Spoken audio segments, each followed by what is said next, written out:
I've had an interesting one I want to share. Okay.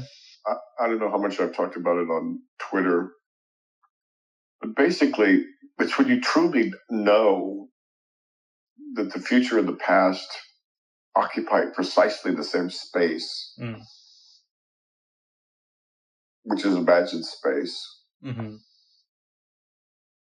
Then you live in between those two, and of course, that those moments are, or this moment is diaphanous, and then you start feeling yourself as transparent in the present moment as barely there. I had to look up diaphanous. Oh, good. That's a really important word.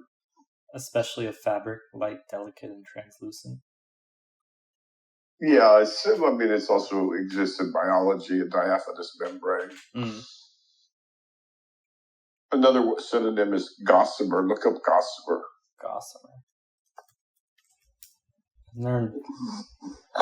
Gossamer. Fine spider silk used by spiderlings for ballooning or kiting. Very light, sheer, gauze-like fabric.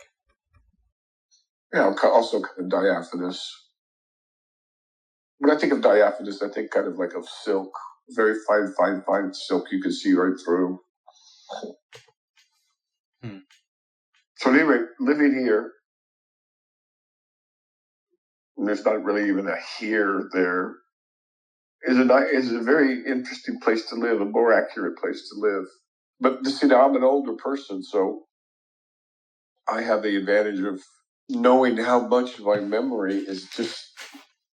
Well, I mean, you must have something like that. You must have some. I guess what I'm saying is it's more accurate. It's more accurate in every way to understand that, it's kind of like this, a little, I don't want to say spotlight, that's too strong, a little searchlight of awareness. And it's in the present, right? Mm-hmm. To the extent that it's there. But if you look at the past and the future, they're both like, think of your memories of childhood. I mean, you may be too young. Mm-hmm. I'm older, so this is easier, but you must have some memories that are just barely there. Mm-hmm. And when you get older, what you'll do is you go back and you compare memories with your friends. Yeah, I was just talking about that with some friends last night, but I mean, memory is completely unreliable. And there's a famous one where people talk about like where they were during 9/11, and that's often people say they like remember exactly where they were, and they have all these stories. But then when you go and you compare people's stories and with like evidence, right? Yes, they're exactly. Like they don't add up, and so it's fantasy, right? I mean, we make up our past the way we make up we imagine our future, right? So we're kind of sandwiched in between these two fantasies, and we live in this diaphanous, this transparent, this translucent, this barely existing reality. And it's just more accurate, it's more peaceful. It also, I think, is closer to our true reality, which is that of, consciousness, spirit, awareness, whatever you want to. We need a word for this reality that has we can't put a name on. Consciousness is really getting worn out, and awareness is not quite right either. What's wrong with reality? Well, when you say reality to many people, what they mean is, okay, well, this is a table that's got legs and I can pound on it, so that's reality. Right. So the nuance of reality, which is far more ephemeral than that, doesn't get transmitted by language. Anyway, I'm trying to articulate that wonderful freedom, or not freedom. the wonderful situation that we're in. Mm. And when the world changes so quickly, and everything being as uncertain as it actually is, there was a book I remember reading called Slaughterhouse-Five. Have you ever heard of it? It rings a bell. Kurt Vonnegut. Oh, yeah. I went to med school with his son. Anyway, we read that when we were your age. And I don't know, but I think it has something of the same. I think it's that the book is kind of fragmented. It moves from one. See, again, here's memory again. Mm. It moves from one awareness to another awareness to another awareness. And they're in different scenarios, I guess. And the only constant is this string of awareness is not the right word. See, because what awareness does is it creates an object. And even in talking now, I've created this object of consciousness or awareness. Mm. I mean, it's you're aware of something. Right. You're conscious of something. But this is different. This is more like there is what there is. And that's it. And what is just keeps morphing. It just starts, it just morphs and morphs and morphs for a lifetime. And then probably beyond and probably before. So I share that because, I found it very useful and it's lasted a while too. It's been a week or so, as I recall. But when you're less solid, you're more free. And when you realize no moment lasts more than an instant, you're also more free. When you realize no moment lasts more than an instant? Yeah. It actually doesn't even last that long. Mm-hmm. I mean, we talk about it existing in time, mm-hmm. sandwiched in between the future and the past, but it's not there either, really. That's what I mean by diaphanous. Mm. I mean, scientifically, if you tried to time the present, you'd end up with an infinite regression, right? Mm-hmm. In case people are listening, could you explain what infinite regression would mean in this context? It's like you can split it up into smaller and smaller pieces, but you can keep splitting it up infinitely, right? And so it could be infinitely small. It must be infinitely small. And so if you say a moment is, made up of smaller moments, well, there's infinite moments in a moment, right? Right. There's 100 quadrillionths of a second.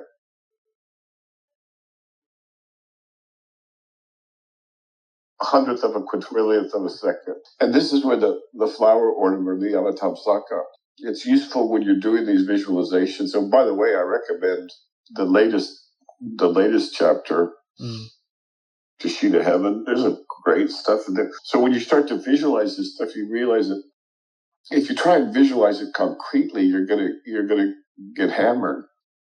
It's not concrete, it's more than that. All these quintillions of worlds and things like that, and Buddhas and again, I think the purpose is to add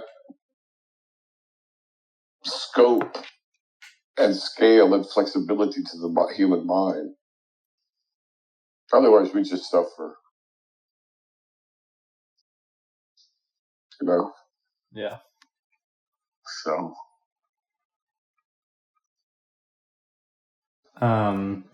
One other thing I have on my mind,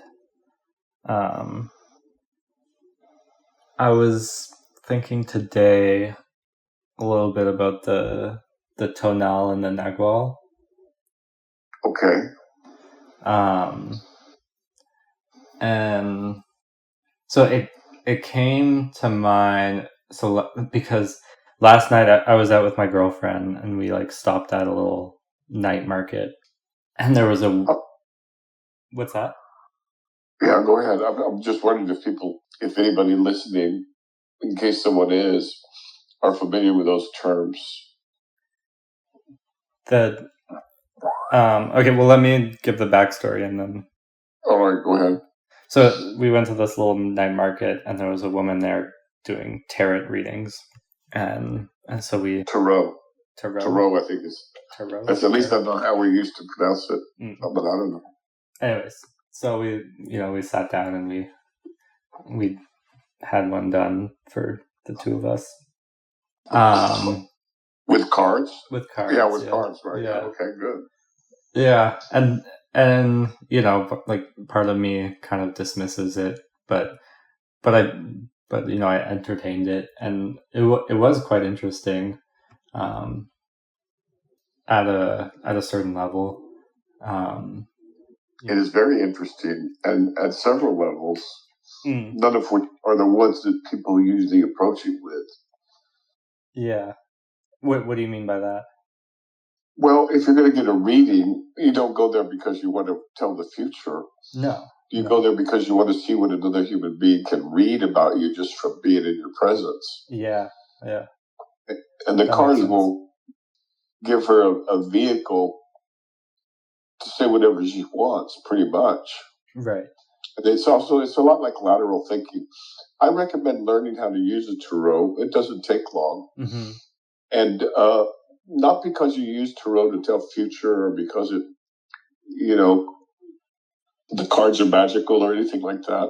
Mm-hmm. That's not the point. It's a way. If you go to a psychiatrist, what do? You come in and you talk to them for an hour, and then within an hour they formed an idea of what your life is probably like, and what the major issues are, and what the upcoming issues are going to be, and what issues have already been, are already troubling or whatever. They do it with just words, right? Mm-hmm. A tarot reader does a similar thing, but she includes more than many psychiatrists do, which is, your energetic level, mm-hmm. And so on, and changes and responses and how you react. And so a skilled reader is like a skilled reader. That's what they do. They read you. Right. And the cards are just there to give you something to talk around or talk with. Right. And so it's a vocabulary. And just like it's useful for an educated person to know, the signs of what do they call it? The astrology signs. Yeah. Because you're literate. Mm-hmm. It's also useful to know the cards of the tarot, and they're interesting. Yeah. Yeah. So what you said made sense, because we didn't we didn't go there for that, and so we didn't ask any questions about the future or anything. We just received whatever she was going to do, and there was two of you. Yeah. Also, should be able to read a lot just from that. But go ahead. Yeah. So it's fun. It's also fun, right? Yeah. But it was interesting because she kind of just at a very abstract level, read us really well. Exactly. And some people are very, very, very skilled at it, especially women. Mm-hmm. And so that's what it is. It's like that. Let's see what you can do. And so what happened? Without getting too personal. Yeah. So she did a few things, but she did I think she did 5 cards in a column, kind of for the two of us, asking us to pick the cards as she did it. You picked the cards. It's even more powerful from her point of view. But go ahead. Yeah. And so I guess I'll just talk. Let's see how similar that is to a Rorschach. Yeah. Or it's almost identical to the TAT, the thematic apperception test. What is that? It's just a very common test used by psychologists primarily, I see. Where they show you a picture and they ask you to tell a story about it. Mm. Here, you pick the picture, so we picked and the reader cards. tells you the story. We didn't see the cards; we just picked them face down. Oh, okay, all right. So that's different. All right, go ahead. But yeah, she placed them in a column, and so for me, she had at the top, she had she had a guy holding a big a cow or something over his head. A cow or a cup? A cow, some animal over his head, he was a sheep, I think it was. Maybe a sheep. They weren't the traditional cards either, but they weren't? No. Oh, that's interesting. And go ahead. What did she say? And then there was another card like right with it that was, I think it was called the Provider, and she assigned that to work and to the Sure. structure, and saying Were these cards, could they be upside down, or could they only be one way? Only one way. Okay. With the tarot, they can be either upside down or right side up. Right. And what did she say? She said something about work and like having things in that realm were really good, and she said something about like you're wanting acclamation or something or not wanting recognition for work. Yeah. Who doesn't at your age? But go ahead. Yeah. And then in the middle, there was some card with waves, and she attributed that to like a surge of emotion. Interesting. And at the bottom, there was like I don't know if the card was the Poet or something that she attributed to a poet. Nice. Yeah. Now, do you think she pulled these cards out herself and put them in? So did you? How did the two of you decide which cards? There were two rows, right? Yeah. So she'd ask us like one at a time, like pull 3 cards, like choose 3 cards from the deck, and she. Oh, I see. Okay. And then we pull them, and she'd take them, and then she'd put them in the column. Okay. So that was essentially like my column was like the work. What about hers? Hers was a lot like she had like the sun and I forget what else she had. Okay. But it resonated with her as well. It was almost like a lot of the cards. It was very like she had more female cards in a way. So you can see how this is and if you're dispassionate about it and you don't have a prejudgment, you can see how some of these folks can really help. Mm-hmm. Right? They can give hope. They can give encouragement. Yeah. They can give reassurance. Yeah, and they let you. Or they can do the opposite, right? Yeah, I mean, yeah, they do the opposite too, but and they seem to also just like give you a different perspective on, or allow you to think on something in it. Exactly, like to Bono, right? This is lateral thinking, right? And I think people really make a mistake when they prejudge things like this because they already understand them or they already know. Now, admittedly, they can be misused. Mm-hmm. And people could be taken advantage of, but that's not what was going on. Mm-hmm. Was it very expensive or not very expensive? No, it was very reasonable. It was like $25 or something. Whoa, okay. All right, so it's like going in for a therapy session with somebody you don't know and just see what they say, just for the hell of it. Yeah. Or a diagnostic session and therapy. Yeah. And you can imagine how their skills increase over a lifetime. Definitely, yeah. So, yeah, especially if you have a partner, just the two of you could learn how to read tarot. You can learn the outlines in a day or two and practice every day. Some night you want to do something different. Yeah, I've done it. I've done it in the past as well, like on my own. Okay, good. Yeah. It sounds like it was a positive experience. It was, yeah. Good. And so I was, it stuck with me a little bit because it made me think about just my current state, and it made me think the Tonal and the Nagual, right? That's where you started. Yeah, exactly. And so it reminded me of like Tonal and Nagual, and I associate like work and having like structure in my life and all that as Tonal. Do you want to tell the folks about the Tonal, or do you want me to? So I can introduce it, and you can go deeper than I can. Okay. All right. So for me, the Tonal and the Nagual comes from the Carlos Castaneda series.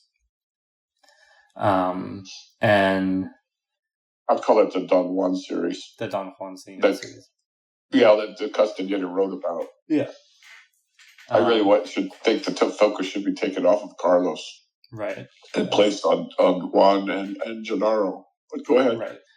So Don Juan teaches about these terms, the Nagual and the Tonal, and part of the teaching explains how the Tonal represents the part of you that everything you can define and all the structure, and he talks about like polishing your Tonal and making it perfect. And I like that. And anything you can define. Mm-hmm. I like that. That's good. Well, because he talks about it.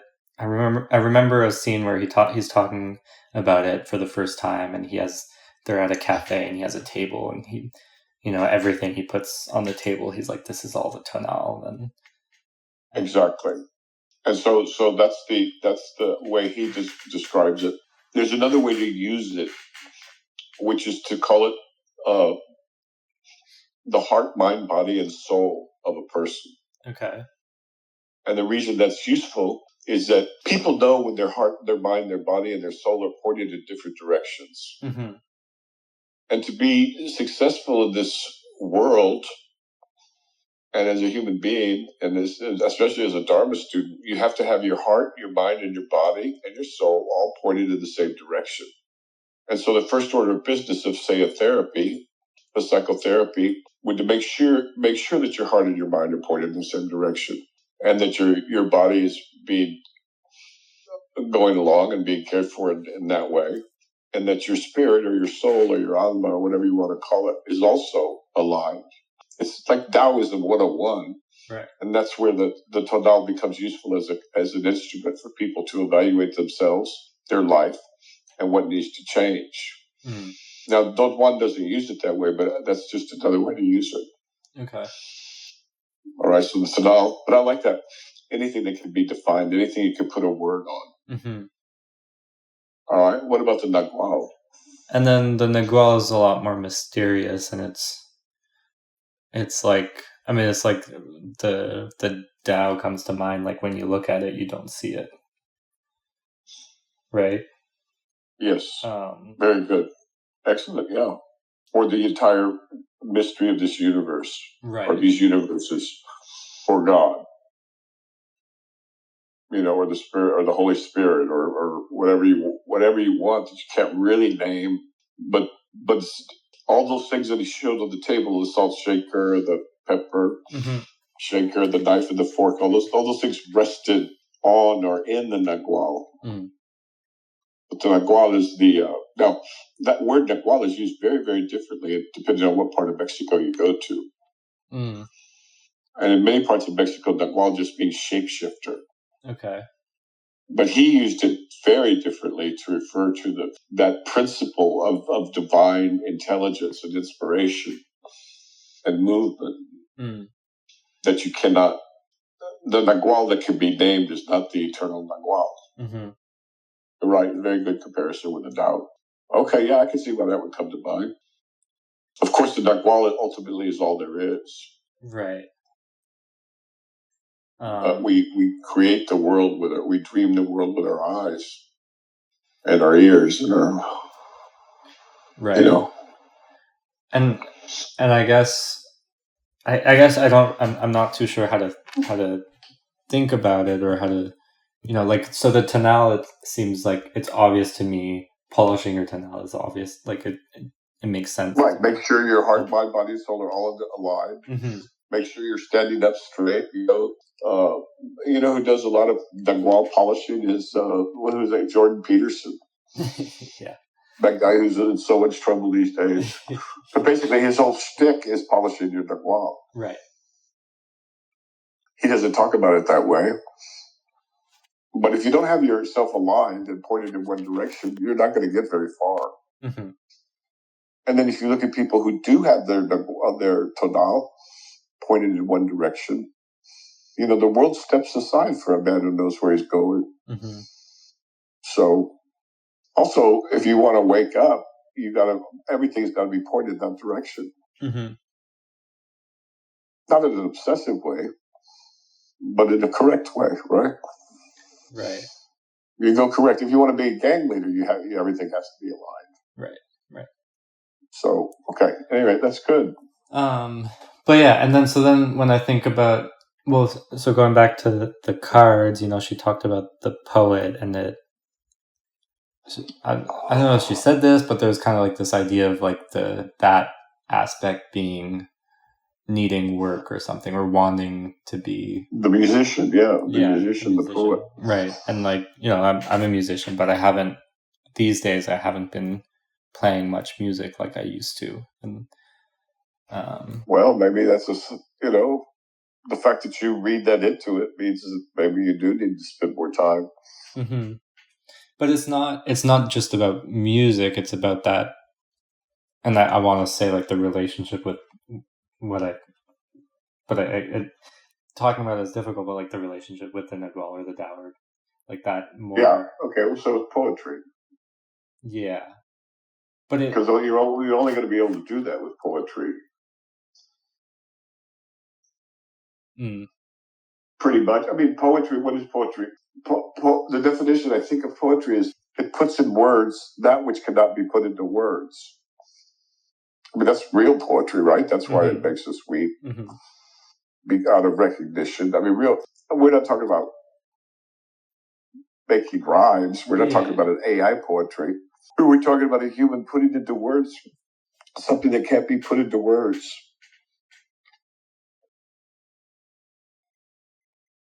Is that right? Or I think it's right.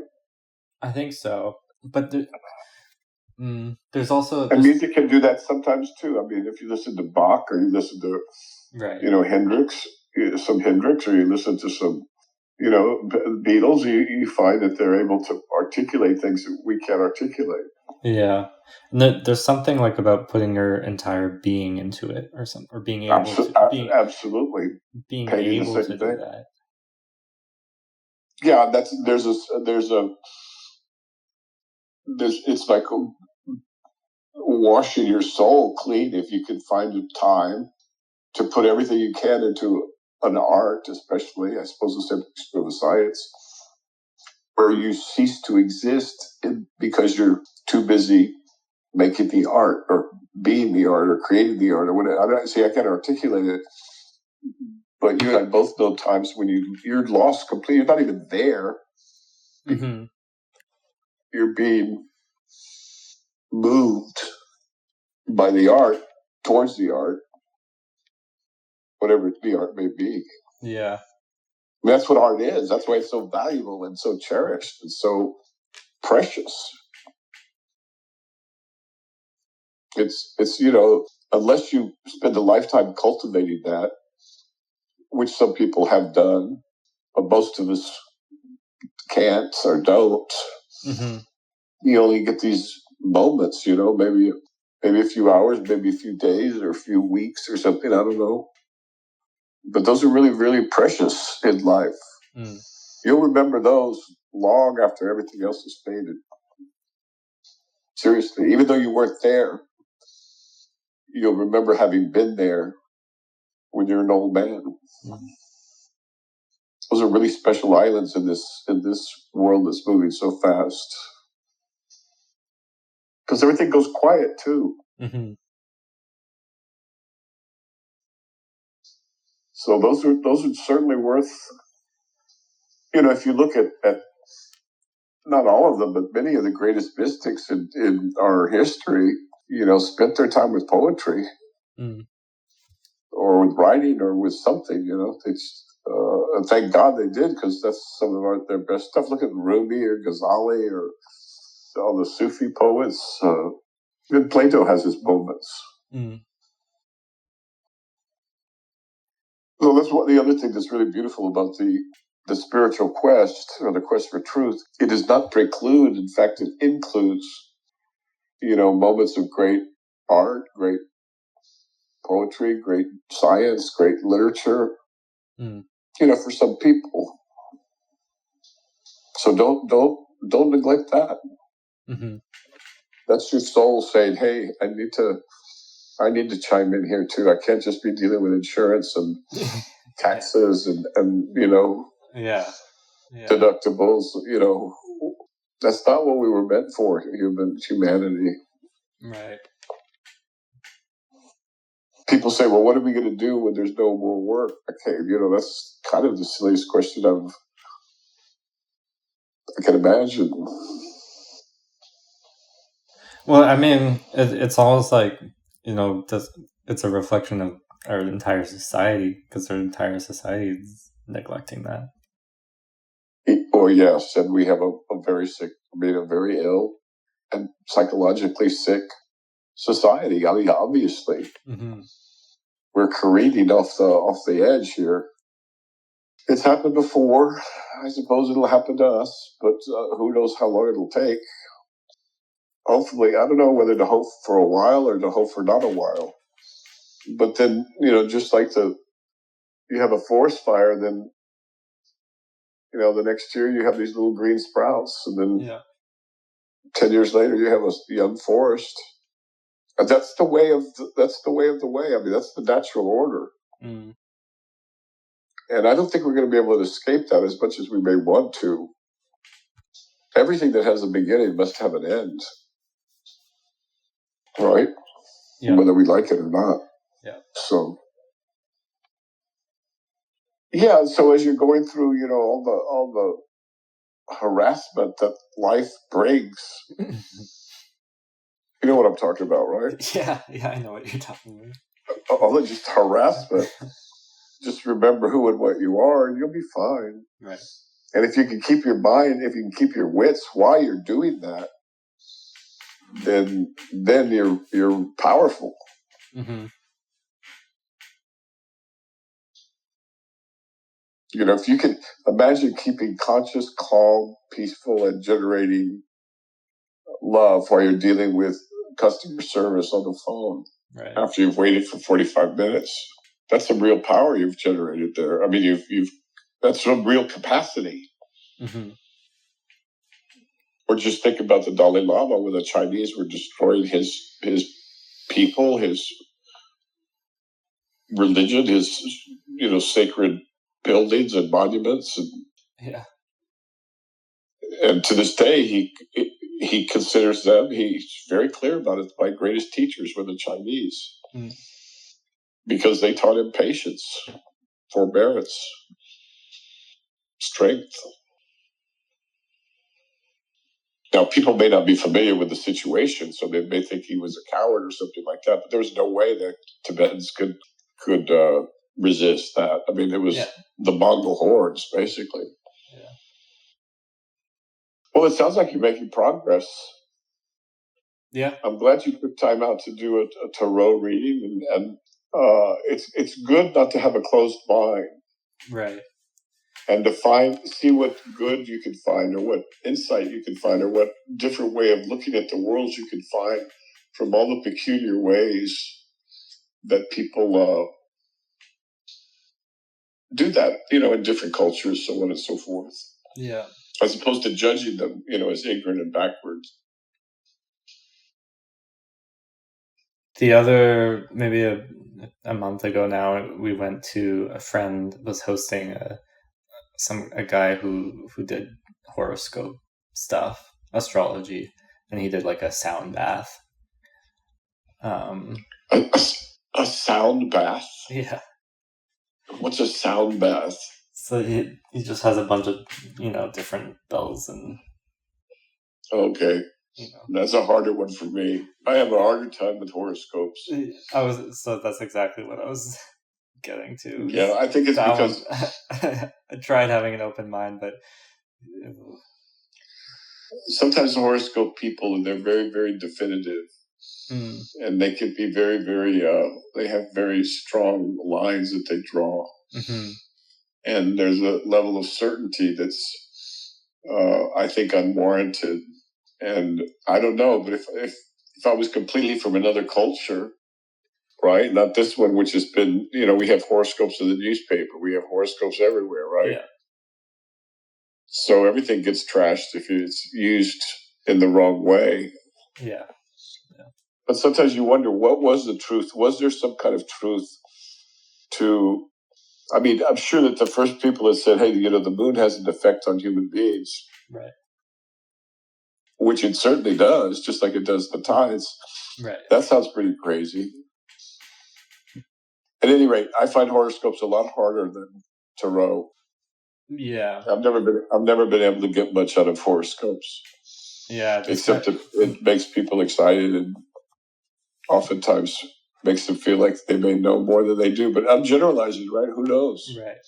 But I think you'll get a kick out of this. He was very eccentric, and he went on rants that were like kind of just conspiracy theory rants. And at some point he mentioned about a friend of his who was in the secret space force and had been stationed on Saturn. Oh boy. Are you sure he wasn't psychotic?